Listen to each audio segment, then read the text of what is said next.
Hello, dear members of the Soul Stories family. Today we will bring you a romantic love story, so let's get started. Don't forget to subscribe to our channel so you don't miss any meaningful stories. Rain poured down on Fifth Avenue like a flood, icy droplets pounding the pavement and blending with the flickering neon lights of the city signs. The blaring horns, footsteps, and chatter formed a chaotic symphony of New York at dusk.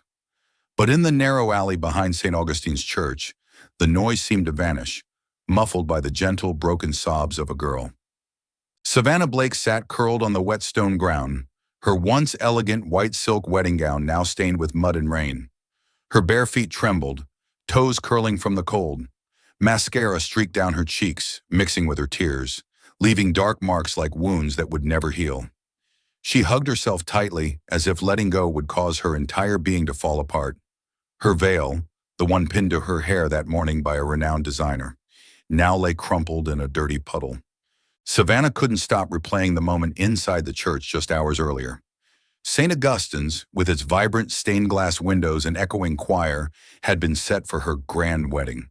Today she was supposed to marry Ethan Caldwell, the heir of a powerful dynasty, the man her father, Richard Blake, called the key to the company's future. But Ethan never showed. No explanation, no message, just silence, cold and cruel, like a blade through her heart. She could still feel the eyes of over 200 guests, wealthy, powerful people with practiced smiles, watching her as time passed and no groom arrived. "Left at the altar," someone whispered, their voice sharp as glass. "What a disgrace to the Blakes." Savannah had stood there, shaking, holding a bouquet of white carnations, the heavy weight of the gown suffocating her, as the world seemed to mock her. She wanted to scream, to tell everyone this wasn't her fault, that she had never even wanted this marriage. But she couldn't. The words were stuck in her throat, and she just stood there, frozen, like a doll abandoned on stage. In the waiting room afterward, her mother, Eleanor Blake, had screamed at her, voice icy and cutting. "You've shamed this family. You couldn't even keep a man." Her father's face burned red with fury. He said only one thing. "I invested everything in you, and this is what I get." Their words struck her like sledgehammers to the chest. She had wanted to explain that Ethan never loved her, that the marriage was just a deal between families, that she had begged to call it off, but no one listened. But her parents didn't care. To them, she was just a product returned, a stain on the family name. So she ran, no shoes, no phone, no idea where she was going. She just knew she had to get away. From the church, from the pitying eyes, from the golden cage her family had locked her in since she was a child. She ran until her bare feet bled, until she stumbled into this alley, where no one noticed a bride left behind. Rain soaked her gown, chilled her to the bone, but she didn't care. She just wanted to disappear. "What did I do wrong?" Savannah whispered, her voice breaking. "Why doesn't anyone want me?" She bowed her head, tangled blonde hair plastered to her forehead. Tears fell freely, mixing with the rain, as if the world itself cried with her. She didn't hear the approaching footsteps or notice the figure standing in front of her until a deep voice broke through the storm. "Are you all right?" Savannah startled and looked up. Through swollen red eyes, she saw a tall man in a dark red flannel shirt and faded jeans. He wore an old cowboy hat, rain running down the brim. His face was partly shadowed, but his deep brown eyes seemed to look straight into her soul. Without waiting for a reply, he shrugged off a heavy rain-soaked leather jacket and draped it over her shoulders. "You'll catch cold," he said evenly, as if finding a crying bride in an alley was nothing out of the ordinary. Savannah wanted to say something, but her throat tightened.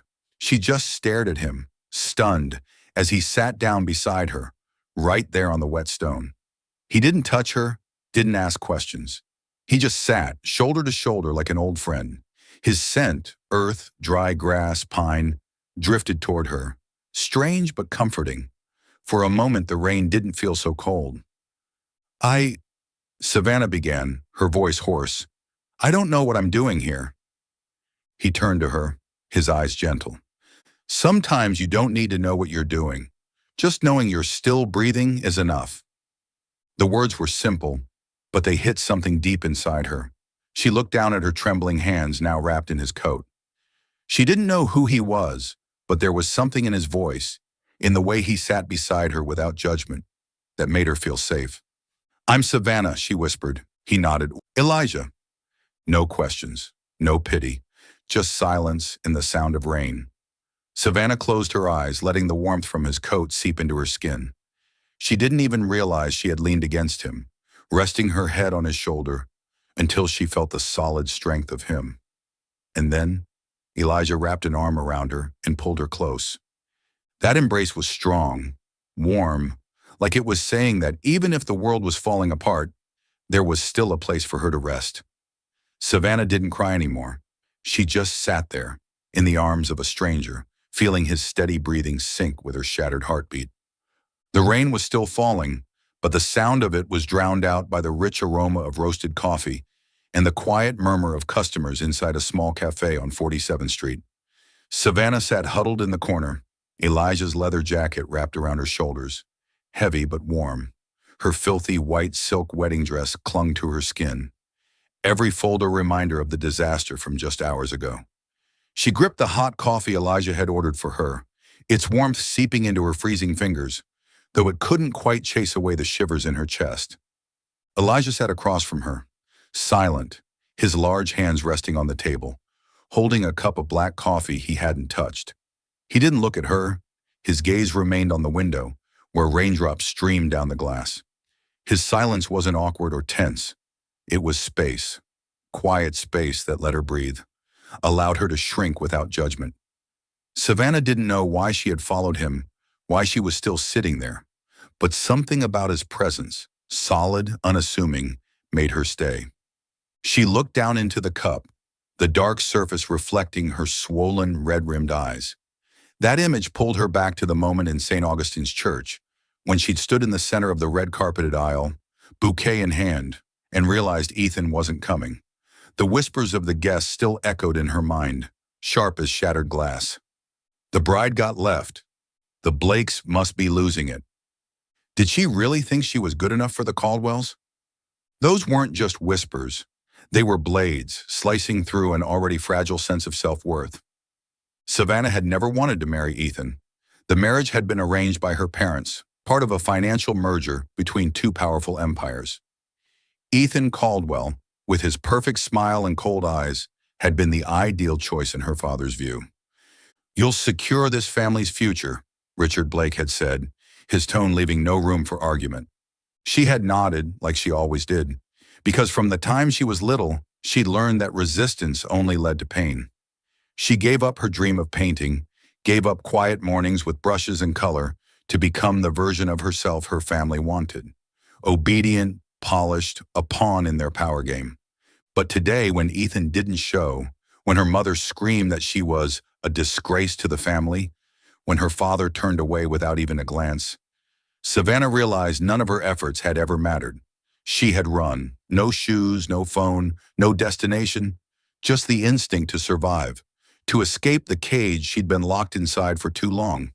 "You don't have to say anything if you don't want to," Elijah said, pulling her from her thoughts.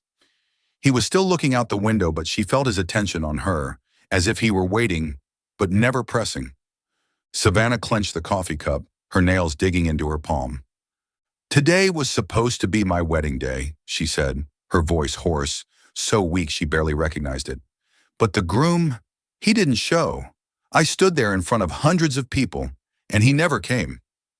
Elijah turned to look at her, his deep brown eyes showing neither surprise nor pity. He simply nodded. "So that's why you were in that alley, in the rain." She let out a dry, cracked laugh, more like a sob. "Sounds pathetic, doesn't it? The runaway bride bolting from her own wedding, no clue where to go, no idea what to do." "Not pathetic," Elijah said, his voice steady. "Just human. Everyone needs to run sometimes." His words made her pause. She looked at him, trying to find some trace of a lie, some hollow reassurance. But there was none. Only sincerity and a quiet sadness, like maybe he too had once run from something. Savannah lowered her head, wet blonde hair sticking to her cheek. "I didn't love him," she whispered, as if saying it aloud would lessen the pain. The marriage was arranged by my parents. They said it was my duty, the way to protect the family. I did everything they asked, but today, my mother called me a disgrace. My father wouldn't even look at me. And the people in the church, they laughed, they whispered, like I was some joke. She paused, throat tightening.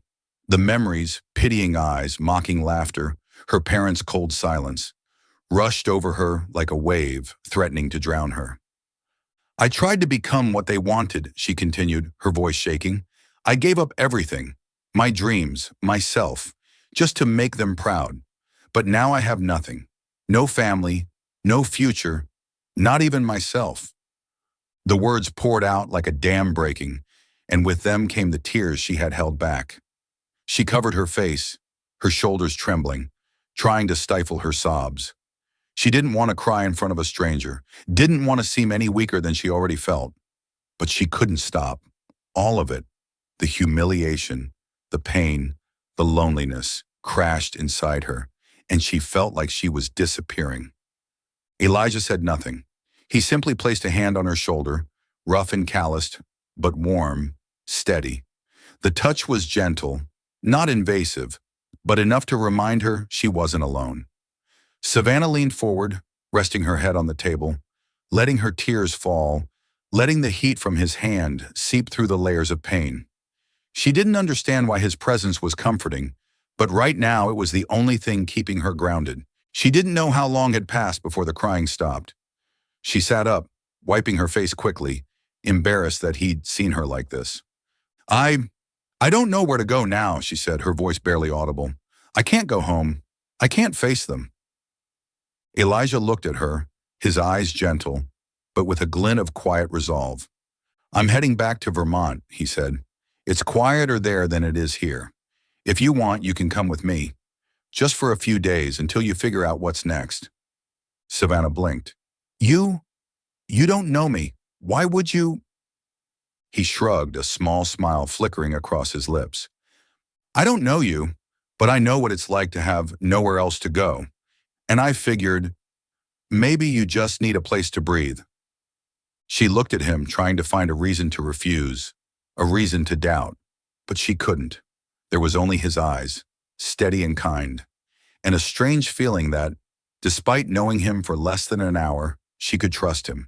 She had nothing left to lose, nowhere else to go, and maybe, just this once, she wanted to choose something for herself. Okay, she said, her voice trembling but firm. I'll go.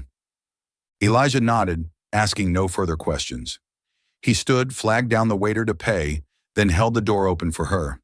Savannah followed him out into the rain, his jacket still draped over her shoulders, her heart still heavy. But for the first time all day, a flicker of hope stirred within her, a faint light breaking through the dark. Elijah's old pickup truck rumbled along winding roads, leaving behind the bright lights of New York and easing into the gentle darkness of rural Vermont. The steady hum of the engine, mingled with the soft patter of rain against the windshield, formed a quiet melody that felt intimate and grounding. Savannah sat in the passenger seat, Elijah's leather jacket still wrapped around her. Her filthy wedding dress had stiffened with dried rain, clinging uncomfortably to her skin. She stared out the window at the moonlit fields that stretched beyond sight, and for the first time in days she felt a strange calm, like the world was finally slowing down enough for her to breathe. She hadn't said a word during the drive, and neither had Elijah. His hands stayed steady on the wheel, eyes fixed on the road ahead. The silence between them wasn't awkward or strained. It was mutual, unspoken. An agreement that she didn't owe an explanation, and he wouldn't ask for one. Savannah hugged herself, trying to block out the memories of St. Augustine's church, the murmurs of the guests, her mother's icy stare, her father's cutting silence. But whenever the weight of those memories crept in, she glanced at Elijah, his solid frame illuminated by the dim dashboard light, and somehow it anchored her, even if just a little. She didn't know what she was doing, following a stranger to a place she'd never heard of. Vermont. The name itself painted images of open fields, wooden houses, and a kind of life she'd never dared to imagine. She was afraid she was making a mistake, afraid there was no place in this world truly meant for her. But alongside that fear was something else. Small, stubborn hope. Hope that maybe, for just a few days, she could find a place to heal. A place to remember who she was before the Blakes turned her into a shadow. When the truck turned onto a gravel path, the headlights lit up a weathered wooden gate with a carved sign, Turner Farm. Elijah climbed out, opened the gate, and continued driving until they reached a modest farmhouse nestled in a meadow. The house wasn't large, but it glowed with warmth, golden light spilling from the windows, bunches of dried lavender hanging on the porch. Somewhere in the distance, she could hear a soft whinny of horses and the whisper of wind through the trees. Elijah shut off the engine and turned to her. "We're here," he said, his voice low and calm. "You can rest in the guest room. I'll make something to eat." Savannah nodded, unsure of what to say. She stepped out, her sore bare feet pressing into cold gravel. The scent of wet grass and lavender filled her nose.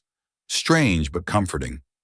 She followed Elijah inside, her steps uncertain like an uninvited guest.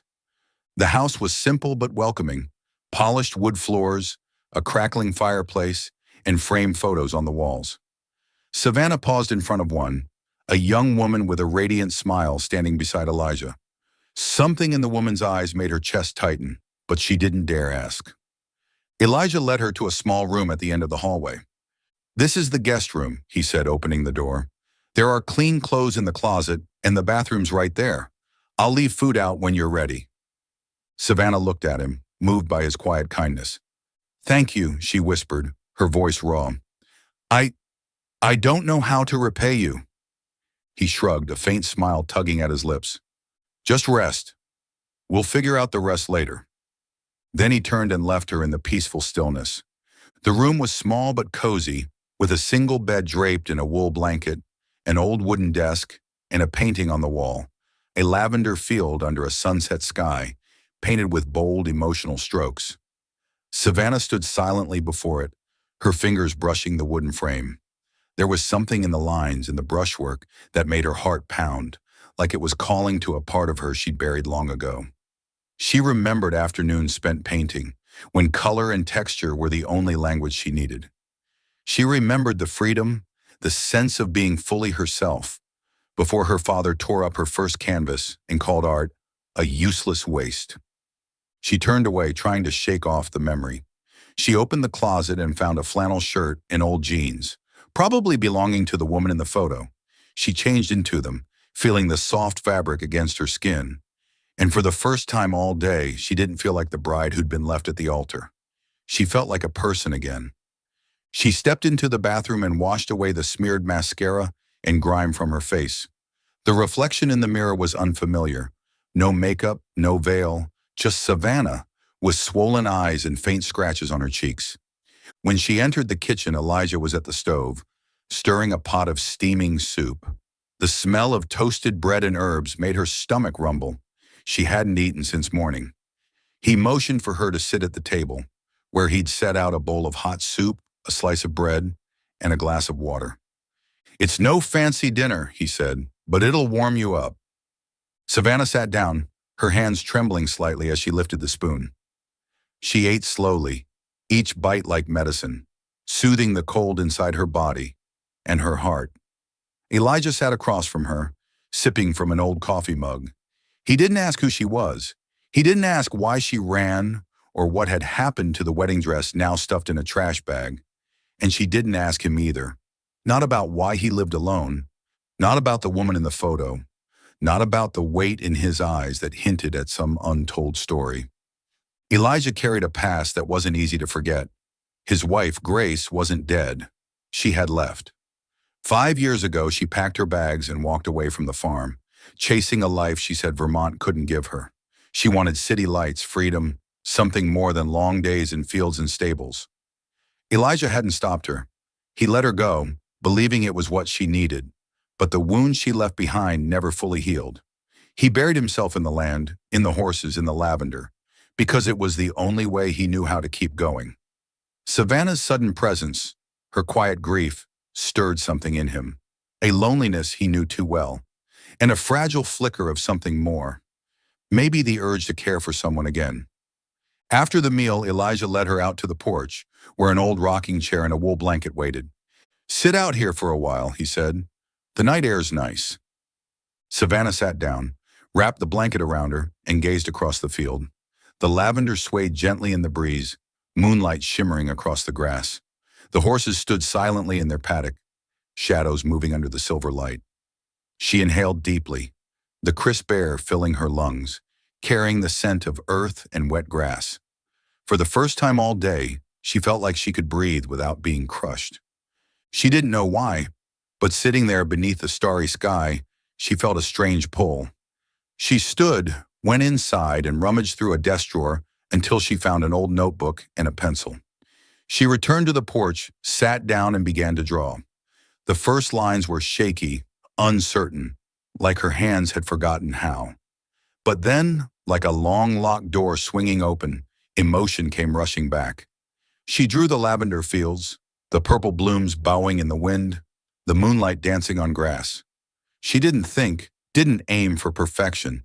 She let her heart lead the way. When she stopped, the page was full of vibrant strokes. Not a perfect drawing, but a real one. Real like her heart in this moment. She stared at it, and for the first time in 7 years, she felt alive. Not just surviving, but truly alive. Elijah stepped onto the porch, holding a cup of hot tea. He set it beside her, glanced at the drawing, but said nothing. He just stood there, quiet, like a guardian in the night.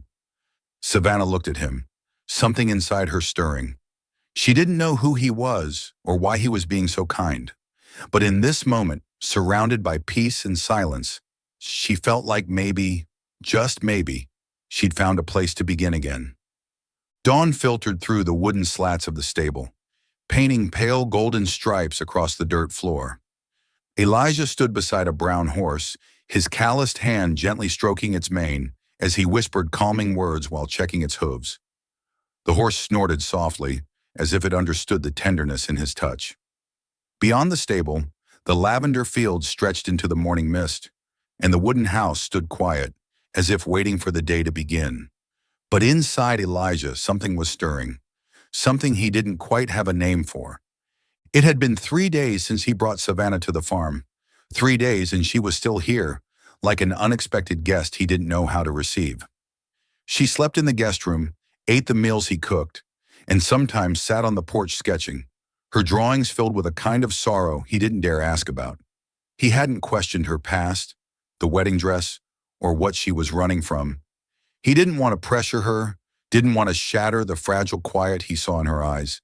But he couldn't deny that her presence had unsettled the life he'd spent years keeping simple, emotionless, since Grace had left.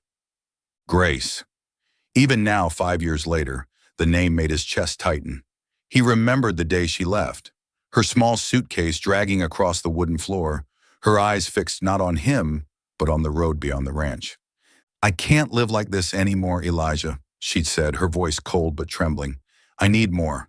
I need a real life." He hadn't argued, hadn't begged. He just stood there and watched her get in the car. And when the dust settled, he knew she wouldn't come back. He didn't blame her. Maybe she was right. This life, this land, wasn't meant for everyone. But her leaving had carved a hollow inside him, a wound he covered with long days of work, the sounds of horses, and the scent of lavender. Elijah fastened the reins and led the horse out to pasture. He heard the light crunch of footsteps on gravel, and when he turned, he saw Savannah standing at the stable entrance, wearing an oversized flannel shirt and old jeans. Grace's clothes. Her blonde hair was loosely tied, a few strands falling across her cheek. She clutched a sketchbook in her arms, her eyes hesitant but curious. "I hope I'm not bothering you," she said softly, as if afraid to disturb the morning peace. Elijah shook his head, a faint smile passing across his face. "Not at all. You're up early." She shrugged and walked closer, her eyes drifting to the horse. "I didn't sleep much. Thought maybe I could draw something out here. The light's really beautiful." He nodded without asking more and motioned to a wooden bench nearby. Savannah sat down, opened her sketchbook, and began to draw, pencil moving lightly over the page. Elijah returned to the horse, but he couldn't help noticing the way she bit her lip in concentration, the slight tremble in her fingers whenever she started a new line. There was something about her that made him want to look longer, but he pushed the thought away. She was someone running, someone seeking shelter. He had no right and no courage to want anything more. Still, he couldn't deny that Savannah was changing the farm in quiet, subtle ways. He'd started cooking better meals instead of reheating canned food. He cleaned the porch, weeded the lavender beds, chores he hadn't touched in months. And every evening, when she sat on the porch sketching, he found himself lingering at the doorway, watching her like she was a painting he didn't dare touch. She made him remember what it felt like to care for someone, something he thought he'd buried the day Grace left. "You're really good with horses," Savannah said suddenly, pulling him from his thoughts. She was still focused on her sketchbook, but her voice was gentle, like an invitation to talk. Elijah shrugged, stroking the horse's nose. "Just habit. They're easier than people." She let out a soft laugh, small but clear, and he instinctively glanced her way. "I've never been around horses before," she said, looking up. "They seem strong, but gentle too, aren't they?" "They are," he replied, his gaze meeting hers for a beat. "They know how to listen without judgment." His words made her pause. She looked at him as if searching for something in his expression. Then she smiled, a sad, genuine smile. "I think you do too." Elijah didn't know what to say to that. He turned away, pretending to check the reins again, though his heart was beating harder than usual. He wasn't used to words like that. He wasn't used to someone looking at him the way Savannah did, as if she really saw him, not just the solitary man who lived on a quiet farm. Savannah returned to her sketching, but her thoughts wandered. She thought about Elijah, how he moved through his space with a kind of quiet strength, always calm but carrying a sadness she couldn't quite name. She wondered about the woman in the photo, about the clothes that still hung in the guest room closet. She wondered why Elijah lived alone, why he'd opened his home to a stranger like her. But most of all, she thought about how he made her feel safe, not with words but with his presence, with bowls of hot soup and cups of tea left quietly by her side. She glanced at him from the corner of her eye, watching as he led the horse through the misty pasture, his tall frame outlined against the morning fog. Something about him made her want to draw, not just his shape, but the loneliness he carried, like an unfinished painting. She turned to a fresh page and began sketching, slow, deliberate strokes filled with emotion. She drew him from behind, broad shoulders, cowboy hat tilted, the horse beside him. It wasn't her most technical work, but it was real, and that made her heart ache in the most unexpected way. Elijah turned back and saw her still drawing. He didn't approach, didn't peek at the sketchbook, but he lingered, as if trying to stretch the moment just a little longer. He thought of Grace, how she once said he wasn't enough to make her stay. He thought of Savannah, how she made him want to open up again, even though he knew how dangerous that could be. He'd already lost once. He wasn't sure he could survive losing again. "You should head inside," he said, voice low. "Morning mist gets cold out here." Savannah looked up and smiled faintly. "Thank you, Elijah, for everything." He nodded, saying nothing, but his eyes were softer than usual. He turned and led the horse back to the stable, but his steps were slower, as if he too wanted to hold on to this morning. A moment when the farm wasn't just his refuge, but the place where two broken hearts had started to find each other. Chapter 5. Horseback rides, sketches, and misty mornings. Morning fog blanketed the fields, laying a sheer white veil over the rows of lavender, as if the whole world had fallen into a quiet dream. Savannah stood beside the stable, a brush in hand, gently grooming Daisy, the brown mare who had grown accustomed to her clumsy but endearing touch. 1 month had passed since she arrived at Turner Farm, and now she moved through the space with a comfort that surprised even her. Grace's old flannel shirt and jeans had become her uniform, her blonde hair tied in a high ponytail, loose strands falling across her cheeks. She was no longer the trembling bride in a New York alley. She was Savannah, a woman learning how to live again. Elijah appeared from the field holding 2 steaming mugs of ginger tea. He set one on the wooden fence, his eyes flicking to her and Daisy, a smile tugging at the corner of his lips. "You're getting the hang of this better than I expected," he said, his deep voice laced with gentle teasing. Savannah shot him a playful glare, but couldn't suppress her smile. "Daisy's easier to deal with than you," she replied, jutting her chin. Daisy snorted in apparent agreement, and both of them laughed, the sound blending into the crisp morning air. A month on the farm had changed Savannah. The nightmares of St. Augustine's Church, her mother's scolding, her father's cold eyes, they still came, but now only as shadows, no longer strong enough to choke her. She woke up each day to the scent of wet grass, the soft neighing of horses, and Elijah's quiet presence, the man who had turned this place into her temporary home. She wasn't afraid of the future anymore, even if she didn't know where it would take her. The farm, with its lavender fields and horses, had given her space to breathe, to heal, and to remember that she once knew how to smile and dream. They cared for the horses together, moving in natural sync. Elijah taught her how to check hooves, how to tie reins without upsetting Daisy. Savannah learned quickly. Her hands, once used only for brushes and paints, now knew how to stroke a horse's mane and feel its breathing. Sometimes when they worked in the stable, their hands would accidentally touch, reaching for the same brush or tugging the same bale of hay. Each time, Savannah felt her face flush and turned away, pretending to be busy. Elijah never said anything, but she noticed he often paused for a second, his eyes flicking toward her before he resumed working. One afternoon, after they weeded the lavender garden, Savannah dragged Elijah to the porch where she had laid out a large sheet of paper and colored pencils. "Today you're drawing," she declared, eyes sparkling with mischief. "No excuses." Elijah raised an eyebrow and sat down with mock reluctance. "You really know how to boss people around," he said, but still picked up a pencil, his rough hand fumbling slightly. She laughed, sitting beside him, showing him how to sketch a horse. "Just a few curves for the body," she said, guiding him step by step. When he drew the wrong line, she laughed and grabbed his hand to correct it, feeling the warmth of his skin. She let go quickly, her cheeks burning, and faked a cough. Elijah looked at her, his eyes twinkling, but said nothing. He just kept drawing, even though his lines were crooked and childlike. "Look, I drew a horse," he said, holding up the paper with mock pride.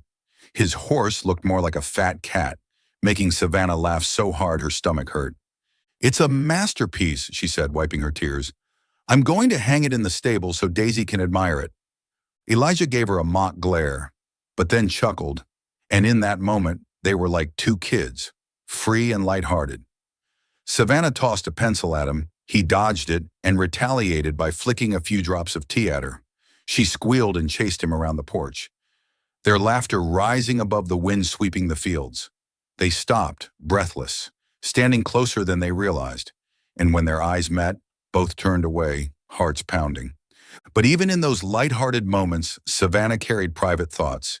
She knew she couldn't stay here forever, no matter how much the farm had become a part of her. She thought about the Blake family, her mother's cruel words, Ethan, who never loved her.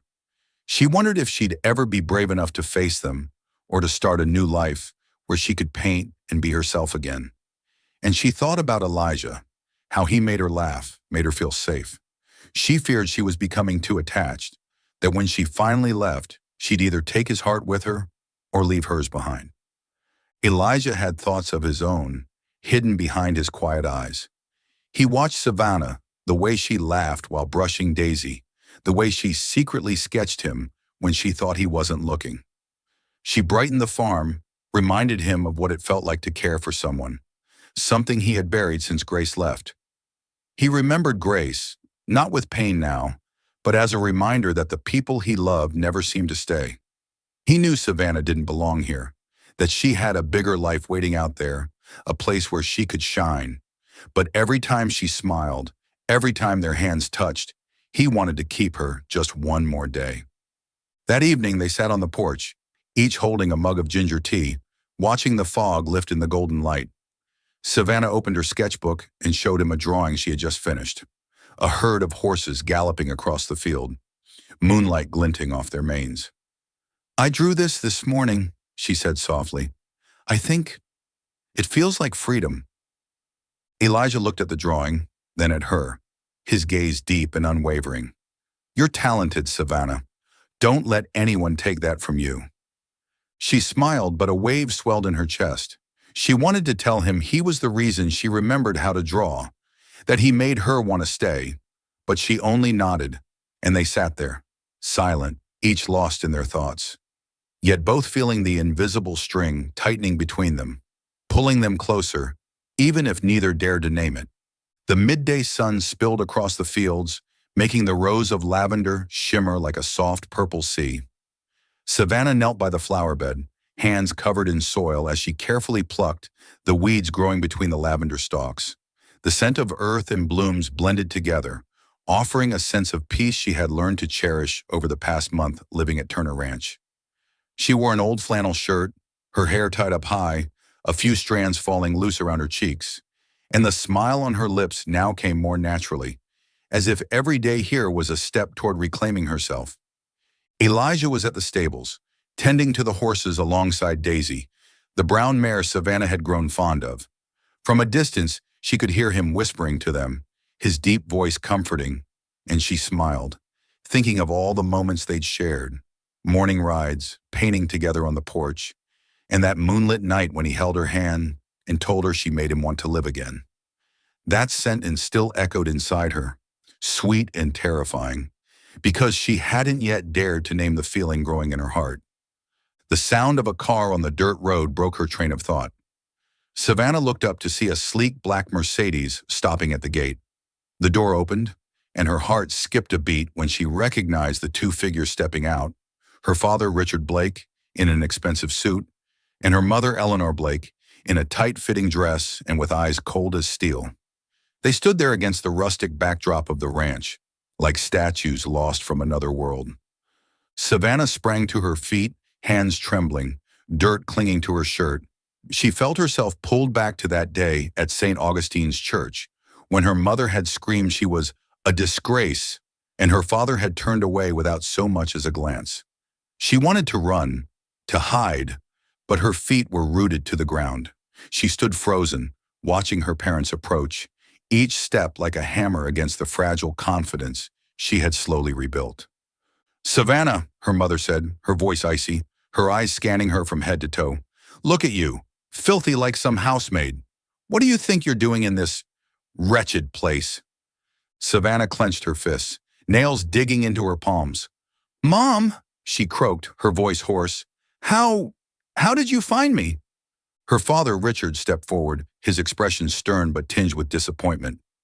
"Did you really think we wouldn't? You ran out on your wedding, turned yourself into a laughingstock among high society, and now you're hiding out here like a failure. Do you have any idea what our family has had to endure?" Each word felt like a blade slicing open old wounds she thought had healed. She opened her mouth to speak, but her throat tightened. She remembered all those years trying to please them, giving up her dream of painting, studying business, agreeing to marry Ethan just to protect the family's honor. And it all amounted to humiliation when Ethan never showed up, and her mother called her a disgrace. "I didn't want to be a joke," she finally said, her voice trembling but steady. I just wanted to live." Her mother let out a sharp laugh, as brittle as shattered glass.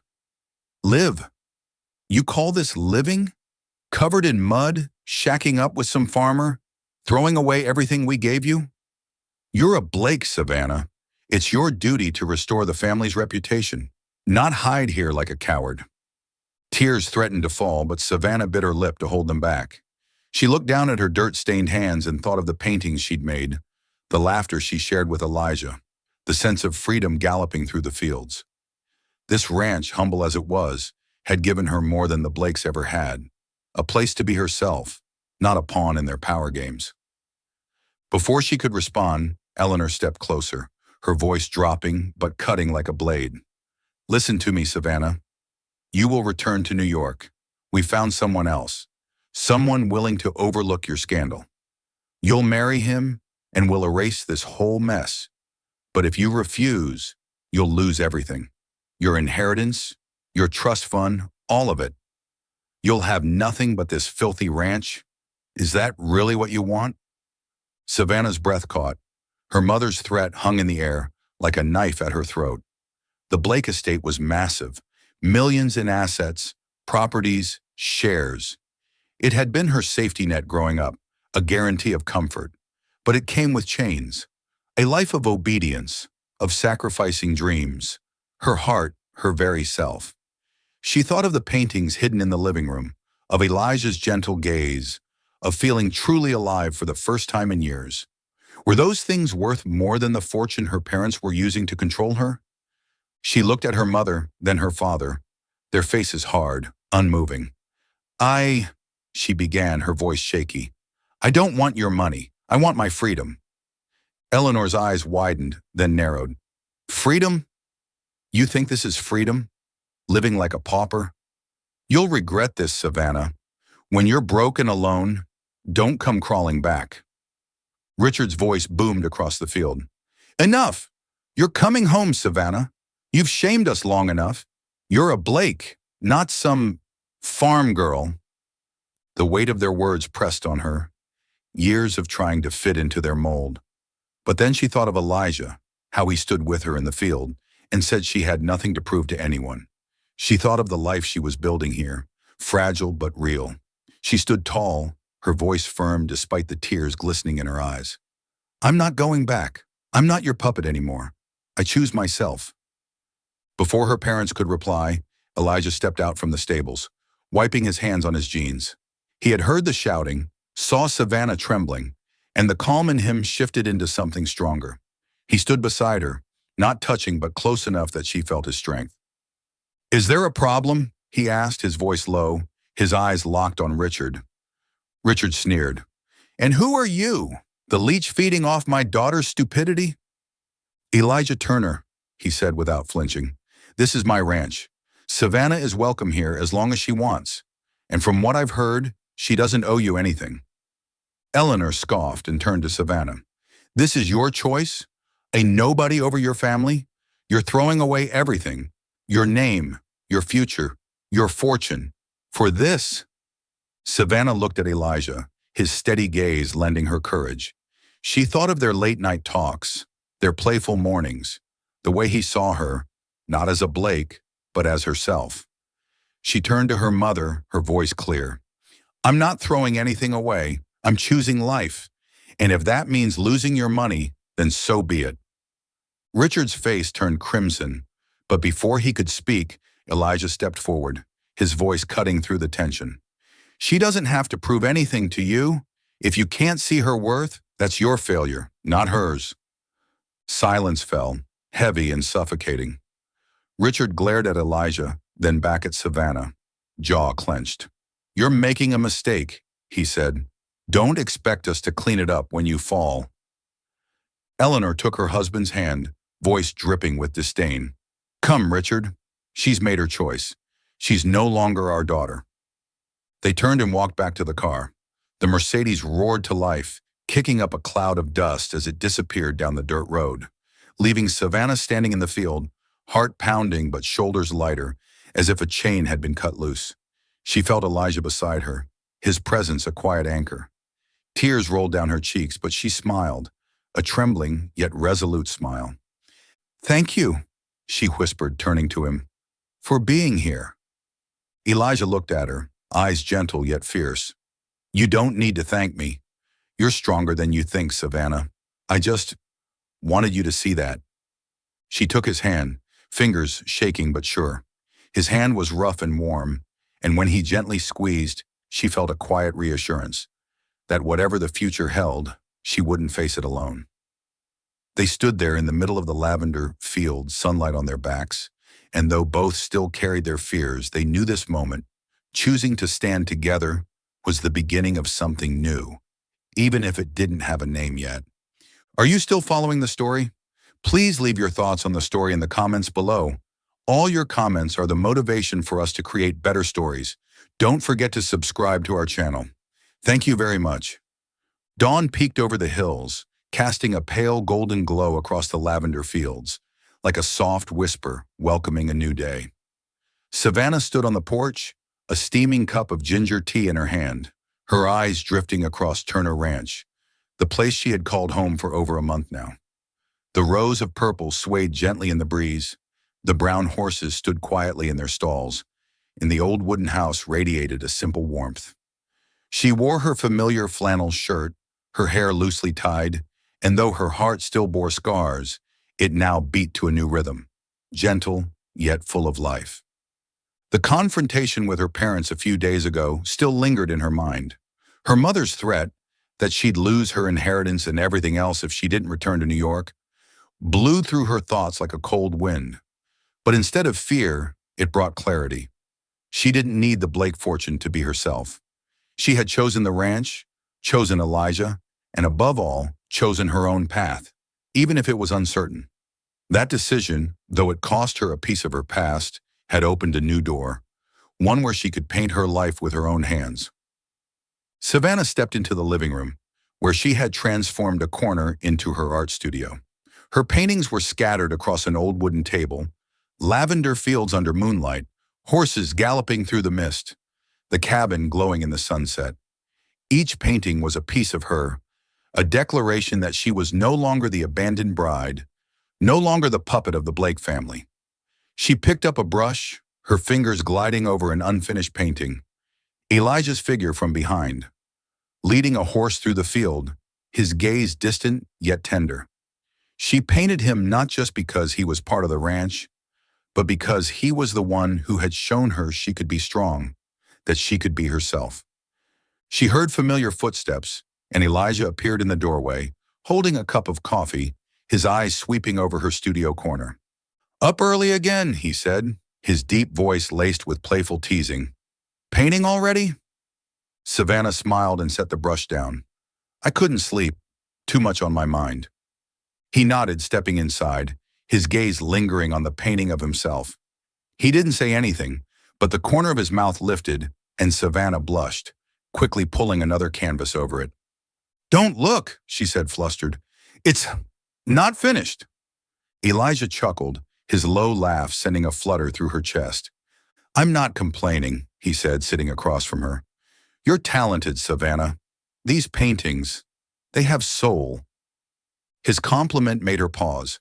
She looked at him, wanting to tell him that it was because of him, that he had inspired these paintings, that he had helped her rediscover a passion she'd buried long ago. But she only smiled and said quietly, "Thank you. I'm just trying to find myself again." He looked at her, his eyes deep in understanding, as if he could hear everything she wasn't saying. "You're doing better than you think," he said. In that moment, in the small room filled with the scent of paint and old wood, Savannah felt an invisible thread connect them. Not through words, but through the way he always showed up, quietly standing beside her. And she knew, though her heart leaned toward him, they were still keeping a distance. Not because they didn't want to be close, but because they both carried wounds that hadn't fully healed, fears they hadn't yet faced. After breakfast, Savannah decided to turn her studio into a real workspace. With Elijah's help, she cleared out a corner of the room, brought in an old easel they'd found in the shed, and hung her favorite paintings on the wall. Elijah brought in a small wooden table and set it by the window so she'd have natural light while painting. They worked side by side, laughing when Savannah accidentally spilled paint on his shirt, and when he playfully flicked some back at her, splattering it on her cheek.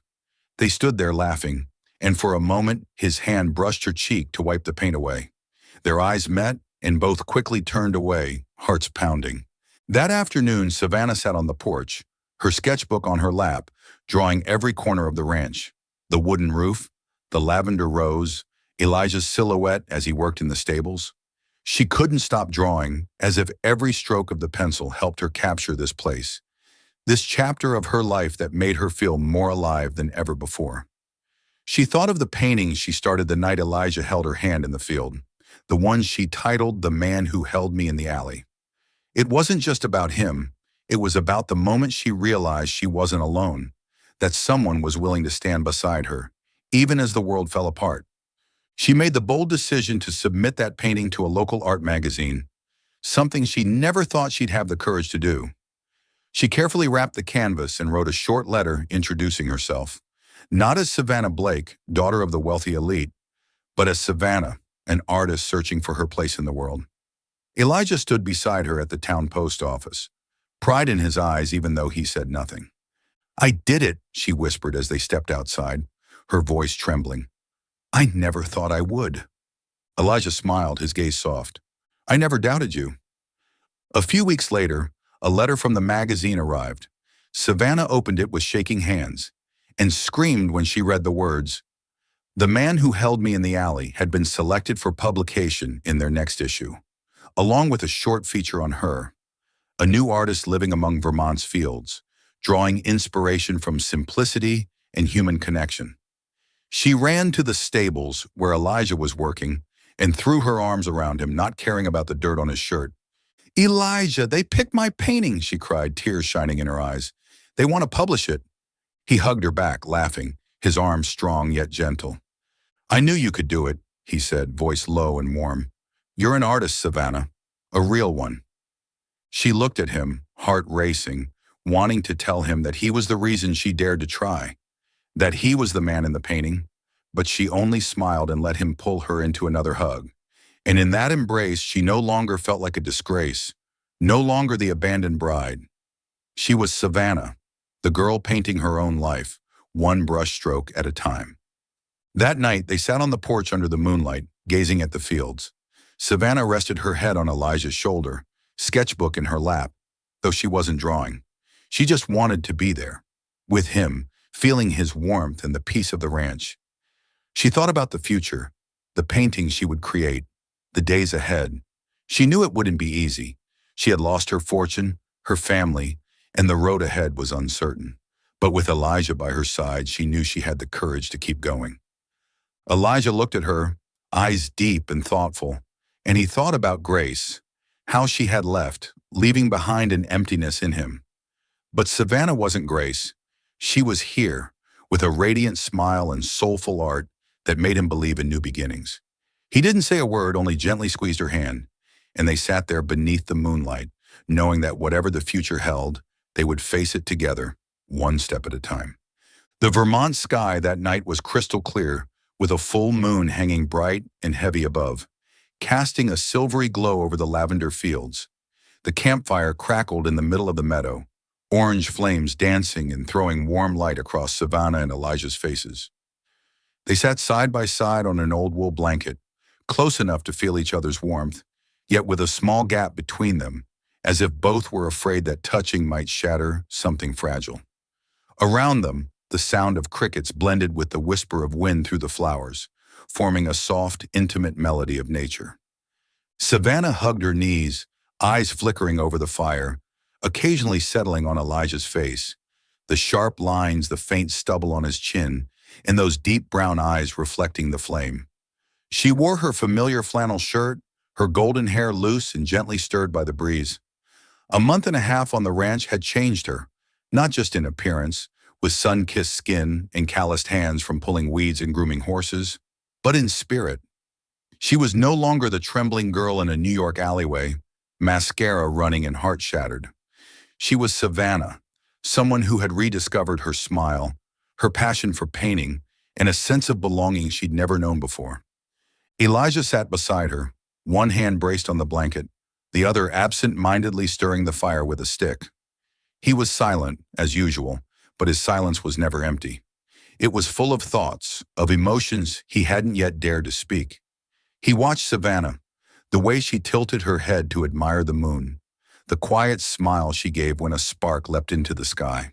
She had brought life back to the ranch, made him remember what it felt like to believe in love, before Grace had left and taken part of his heart with her.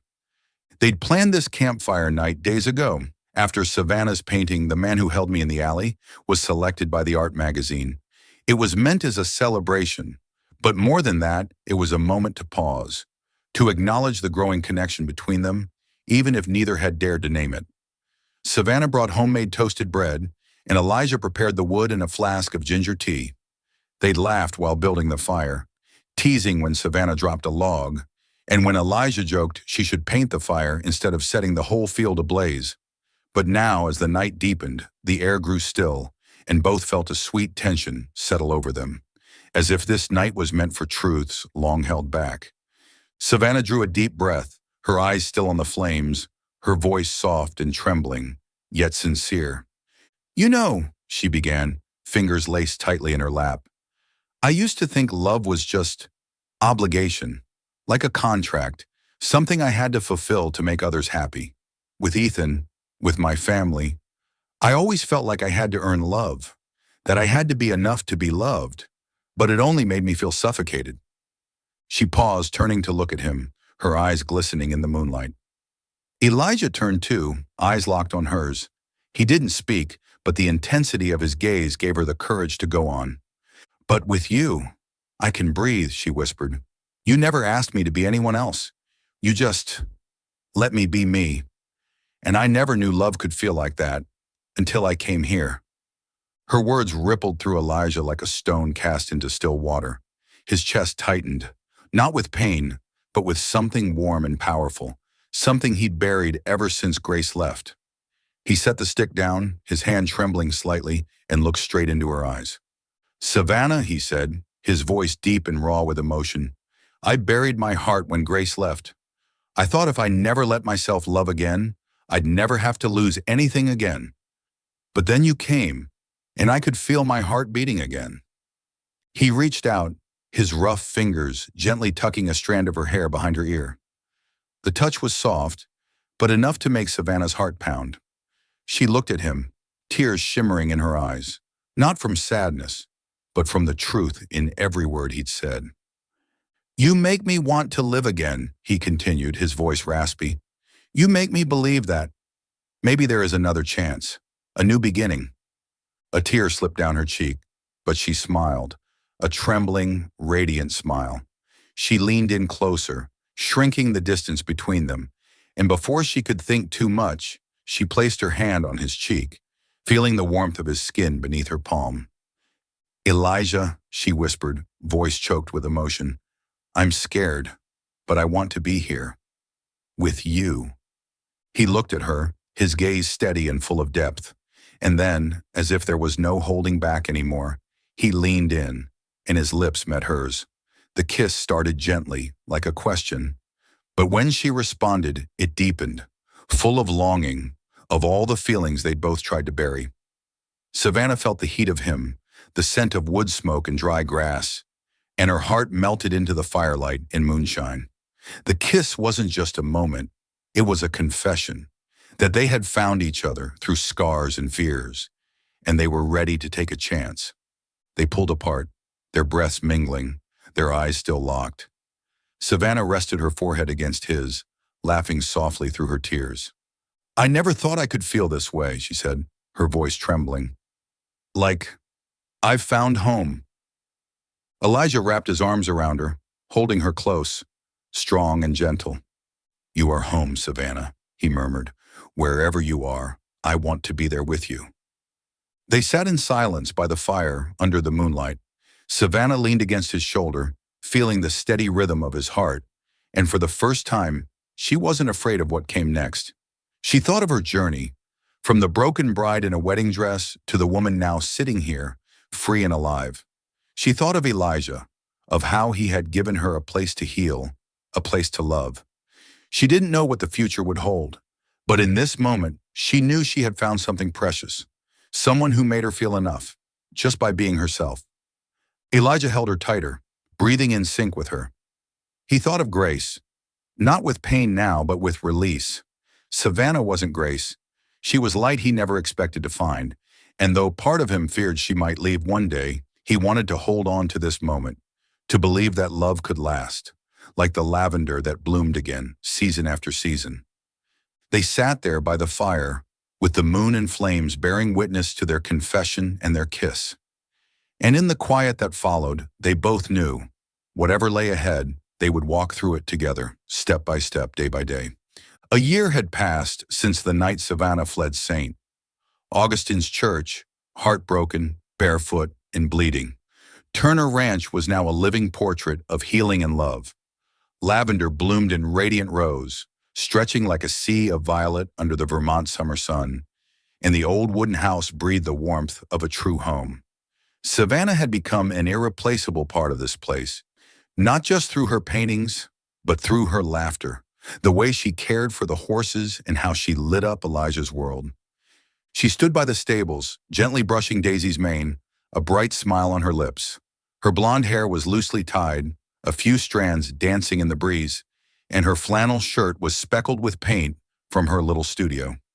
A year ago, she never could have imagined herself here, living freely, no longer shackled by the Blake name or the label of the abandoned bride. She had lost her inheritance, left behind New York's glamorous world, but she had found herself and found Elijah, the man who gave her a place to begin again. Elijah stood at the edge of the lavender field, eyes never leaving Savannah. He wore a deep red flannel shirt, a cowboy hat tilted slightly, and his heart pounded with the weight of what he was about to do. Over the past year, he had watched Savannah bloom like the fields around them, from a trembling girl in an alley to a passionate artist, a strong, radiant woman. She had made him believe in love again, though he once thought his heart had died when Grace walked away. That night by the fire, their confession, their kiss, had opened a new chapter. And now he wanted to continue that story, not with words, but with a promise. He took a deep breath, clutching the small box in his pocket. The silver ring inside, engraved with a delicate paintbrush, was a gift he had been planning for weeks, crafted with the help of a local jeweler. It wasn't flashy like the jewels of New York, but it held their meaning, of Savannah, who had painted her life anew, and of him who found light in her. "Savannah," he called, his voice low but warm as he stepped toward her. She turned, her eyes sparkling when she saw him. "Where have you been hiding all morning?" she teased, brushing Daisy's nose before stepping out of the stable. "I thought you'd left me for the horses." Elijah chuckled softly, but his gaze was more serious than usual. "Come with me for a bit," he said, holding out his hand. "There's something I want to show you." She raised a brow, curious, but took his hand, feeling the familiar warmth of his rough palm. They walked through the fields, past blooming lavender, the sweet scent surrounding them. Savannah thought he might be taking her to a new corner of the ranch or to show her a new painting. But when they stopped under an old oak tree, she saw something different in his eyes, an anxious kind of joy. Elijah dropped to one knee, and Savannah's heart stopped. He pulled the small box from his pocket and opened it, revealing a silver ring that shimmered in the sun. "Savannah," he began, voice deep but trembling, "I'm not good with fancy words. I don't know how to start over after everything that's happened. But if I have you, then everything feels like the first time."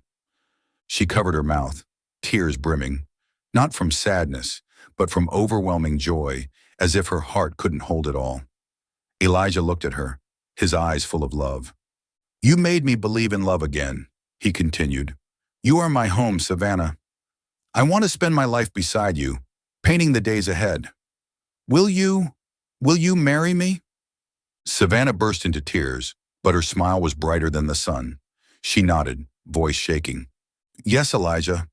Yes, I'll marry you." She knelt in front of him, and before he could slip on the ring, she threw her arms around him, tears soaking his shirt. Elijah held her tightly, laughing, a joyful sound she rarely heard from him. Gently pulling back, he slid the ring onto her finger. When she saw the paintbrush engraved in it, she laughed through her tears. How did you know to choose this?" she asked, voice trembling. "Because you're my artist," he said, brushing her cheek. "And I want you to always remember that." They stood embracing in the middle of the lavender field, sunlight glinting through the oak branches, making the ring on her hand sparkle. She rested her head on his chest, listening to the steady beat of his heart, and thought about their journey, from that hug in the alley, to the campfire night, to this very moment. She had lost one world but found another, a world where she was loved and free to be herself. And Elijah, who once buried his heart, now stood ready to begin again, with her. Months later, the small Vermont town buzzed with excitement for a special event. Savannah's art exhibition, titled "Where Lavender Blooms and Love Begins Again." The gallery, a renovated barn, was packed with people, locals, artists from nearby towns, and even a few critics from New York. Her paintings lined the walls, each telling a story. Lavender under moonlight, horses through morning mist, the cabin at sunset, and at the center, the man who held me in the alley, the painting that had introduced her to the world. Savannah stood in the middle of the room, wearing a simple white dress, not a wedding gown, but it made her look like a bride nonetheless, a bride of her own life. The silver ring sparkled on her hand, and beside her stood Elijah, tall in a flannel shirt, pride shining in his eyes as he watched her greet guests. She spoke of her inspiration, the ranch, her journey back to herself, but didn't mention the Blakes or Ethan. They were the past, and she had left them behind. A critic, an older woman with gold-rimmed glasses, stopped in front of Elijah's portrait. "Young lady," she said, "this painting isn't just beautiful. It has soul. This man, who is he?" Savannah smiled, glancing at Elijah standing a few steps away. "He's my home," she replied, her voice soft but sure. The exhibition ended with applause, praise, and invitations from galleries. But for Savannah, the most meaningful moment came afterward, when she and Elijah left the gallery hand in hand and walked out into the moonlit lavender fields. They paused, looked at each other, and she leaned into him, savoring his warmth in the cool night air. "I did it, Elijah," she whispered, "and I couldn't have done it without you." He kissed her forehead, his eyes shining. "We did it, Savannah. Together." They stood there surrounded by lavender, the moon lighting the path ahead, and in that moment they knew, no matter what life brought next, they had found each other. A home not made of walls but of hearts, a love that had begun again and would forever bloom.